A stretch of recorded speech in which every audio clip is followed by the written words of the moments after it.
Otvorili sme novú expozíciu venovanú liečivým bylinkám v Múzeu Liptovskej dediny Pribylina, do ktorej vás všetkých srdečne pozývam.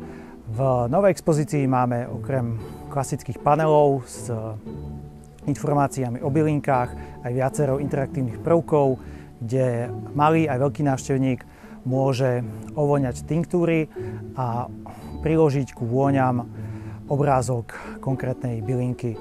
Je to taký vzdelávací prvok, ktorý aj toho malého, aj toho veľkého návštevníka má poučiť tomu, aby tie naše liečivé bylinky, ktoré u nás na Slovensku rastú, zvlášť na Liptove, lepšie spoznal.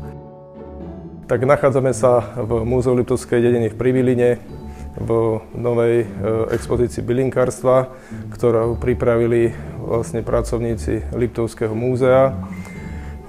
Expozícia má dve miestnosti, v ktorej je umiestnených 8 panelov s bylinkami, 3 panely, ktoré rozprávajú o tom, ako sa bylinky zbierajú, akým spôsobom, čo sa zbiera, kedy, ako. A samozrejme je to doplnené o trojrozmerné materiály a samozrejme aj o aktivity, ktoré zaujímajú najmä toho najmenšieho návštevníka, ale samozrejme aj dospelých. Čiže sú to listy, ktoré môžu rozpoznávať, alebo potom vône podľa jednotlivých druhov, prikladať aj ich zobrazenia.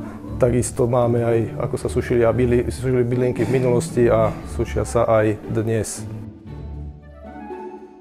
Súčasťou je viacero vitrín so zbierkovými predmetmi z fondov Liptovského múzea, ako aj tzv. Babičkina polička, kde je vlastne vystavených viacero vecí, ktoré používali babičky bylinkárky.